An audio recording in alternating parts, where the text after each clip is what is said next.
it can be voted on now. The board has, by listening to their constituents, and listen, let me say this, when a board member is elected, they don't just represent one area.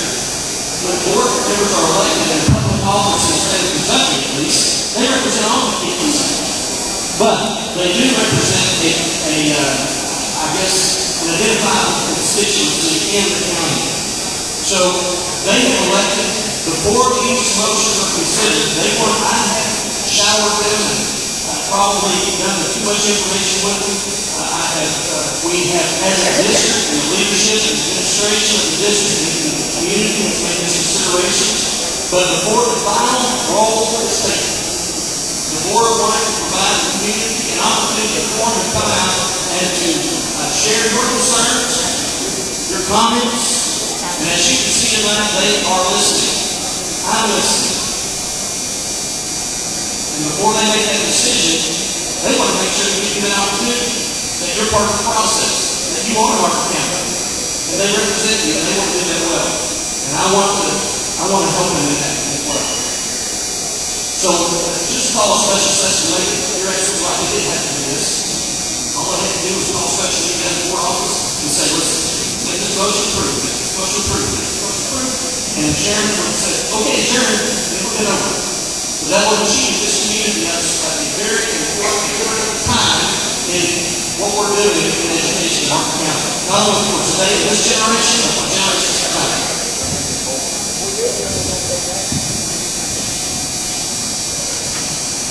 My name is Kate, and we're just wondering if the glass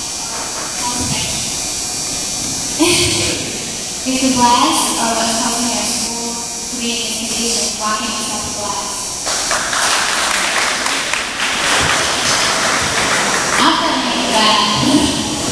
I think that we should make a plan and stop the blasting until we have an efficient plan. Everybody's worried about the future, nobody's worried about now.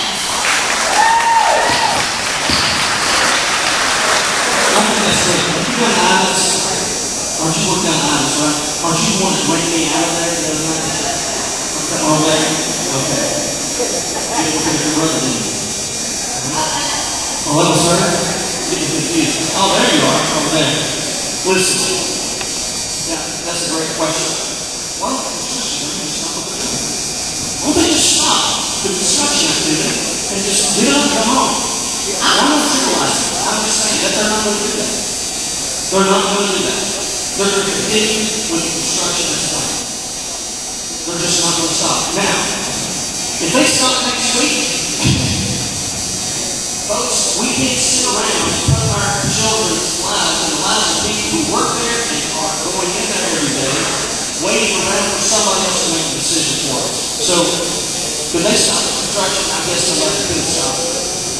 But they're just not going to do it. It will continue. So they're just allowed to go in there and destroy our high school and not even pay for it at all. Like, there's going to be school staff and teachers that are going to lose their job, but I got anything to lose it. Well, I think that probably someone will lose their job for the company. I'm not going to know for certain, but I think somebody, I think that might happen.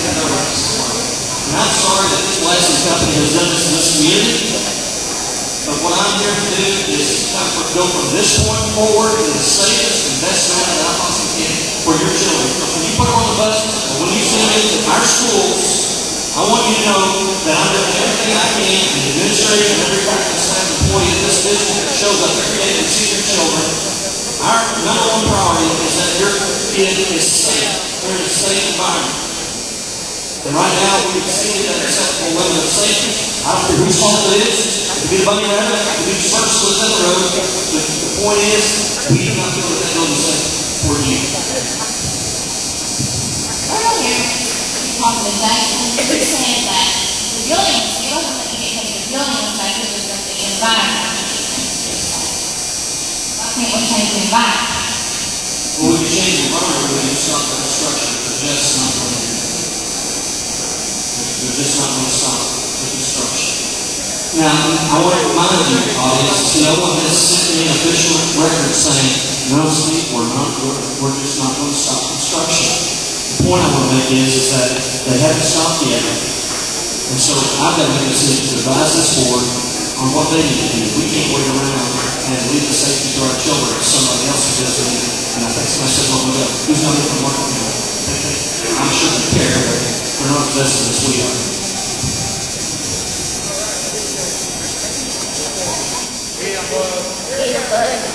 Yeah, I'm overcome. I got the kids that don't school here in Martin County, they're at home.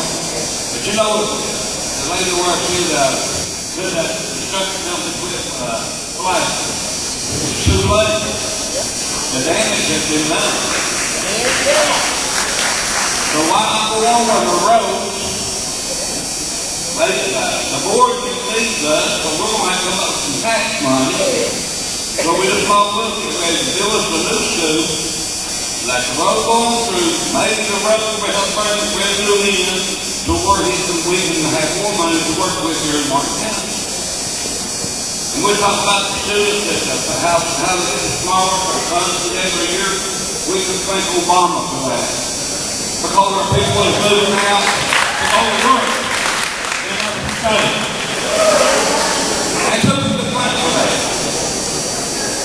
Because my people that is graduating from Temple Park High School is going to go out of town to get a job. Because of coal in our industrial today. Coal keeps our lights on. Coal, sales tax, what pays our taxes and gives us new stuff here in Martin County. And all the mines are being closed. So our coal sales tax is disappearing. So we're going to have to just work together. We got a hard time.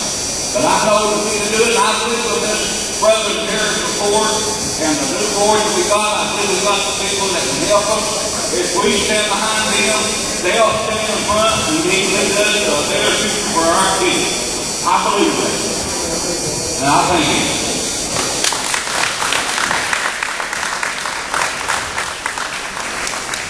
Folks, we want to keep this forum open as long as there's questions, but we do need to begin kind of winding down or wrapping it up.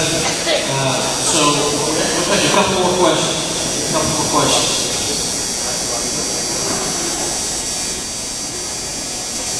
Take one from over here. Someone has one over here.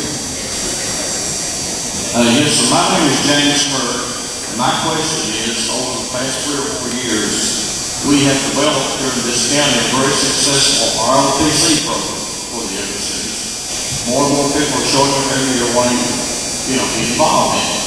And I was wondering if we shut our high school down, will it affect our ROTC program? No, sir. Robbie, would you say no for you? Say no. Just say no. There you go. Do you know my background? I serve in armed forces. I have great, not only is a program and awareness for patriotism, but it is a program that allows kids to be involved. We've got to have programs. Listen, I'm always, going back to athletics. If someone comes to me as a superintendent says, I've got an idea, and I want to create a program that gets involved, whether it's athletics, whether it's LTC, whether it's an academic program after school, extended school services, checker club, underwater basketball league, I don't care what it is. I'm going to consider making the most efficient program possible so we can get our kids involved. Because if kids are involved and they're in our schools, then they're going to be successful. The more a student or a child is involved in the educational process, the more successful that they are in life. So as public school, P-12, through high school, we no longer think that congratulations, here's your diploma, see you later, have a good life. That's not how we think anymore. We have to think differently as community members. We have to think differently as parents. We have to think differently as educators. Because there's more to life than getting a diploma after all across the state. So that's why I would say that Kentucky Unbridled Learning is advancing education through the college and career readiness for every student, every child in the state of Kentucky and our great Commonwealth. We want to be, as I look at Martin County, the gold standard of education in our great nation and in the world. If you know anything about education and evolution of education, the changes in the laws of education, the improvements in education, you will find that the state of Kentucky is at the front runner. We're the ones that's setting the standard. The state of Kentucky is setting the standard in public education. We're that good. And I know Martin County is a big part of that, and the success that we have here and that we have enjoyed, we're going to continue that, we're going to build upon that, and we're going to be the double standard of a high school diploma in the state of Kentucky. And everybody say it? Anyway, we'll take one more question over here.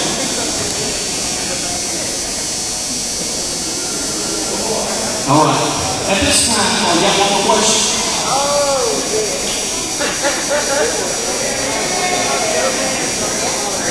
Go ahead, Brandon. Go ahead, your way. Go ahead, Donnie. Go ahead. Come on, man. Go ahead. Go ahead. She's coming after you, so give her the microphone. I just have one more thing to say. I forgot to mention Hubert Collins. Everyone here needs to call Hubert Collins because he's the one who spent $32 million to start that road and go 1.6 miles next to our school. So he needs to find us money to build a new school. If he has to get it from Coaching, their insurance company, or his kickbacks.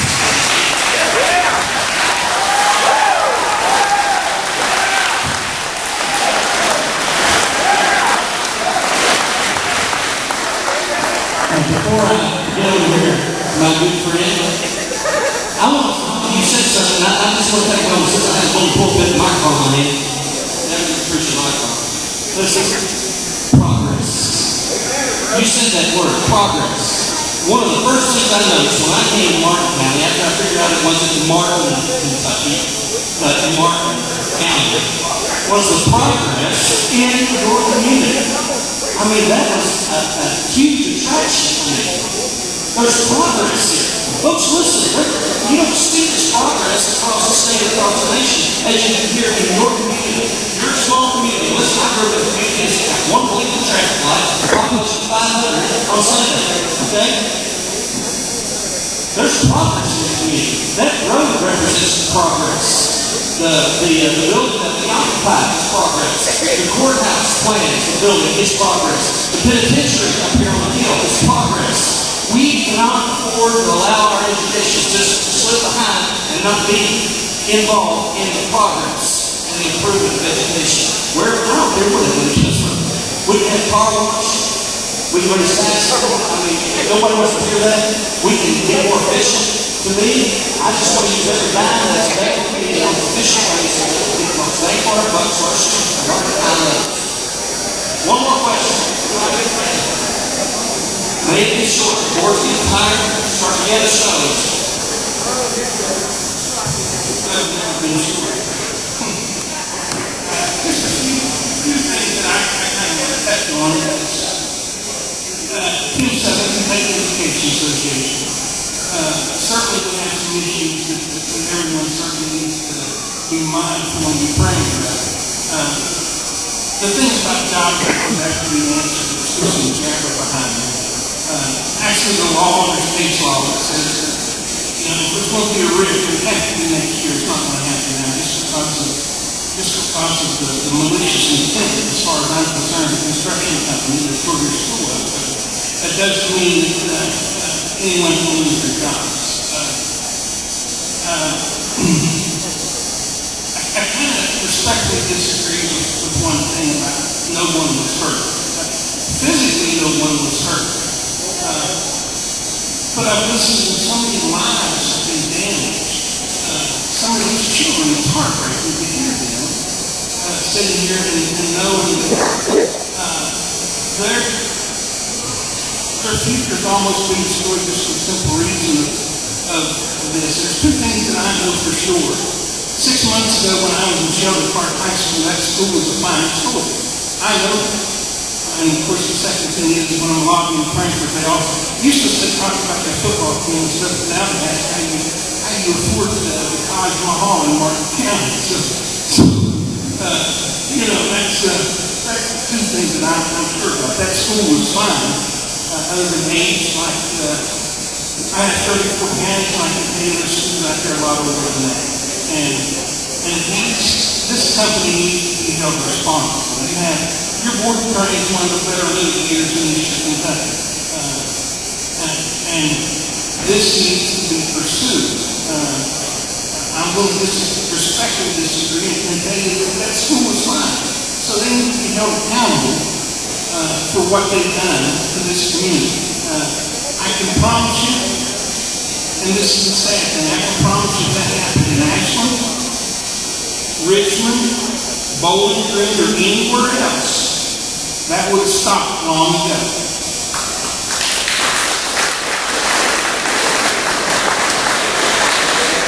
And it's time that your legislators understand that you do have a voice and you do have a vote, and I agree with this employee. You need to talk to people and let him know that you're very unhappy. But I would recommend that the board certainly. I have my doubts if your insurance provider would even provide insurance on that building now. That's how bad it is. And actually, your insurance provider is but you're also paying like $3,000 a year for so many years because they get a mismanagement of over insurance policies and stuff. So I would suggest that you join the folks from Western Kentucky and join in that lawsuit so you can start recouping some of this money. I can tell you that from what my dealings so far with Mr. Chief has been honored with, he is going to the law. No ifs, ands, or buts. I can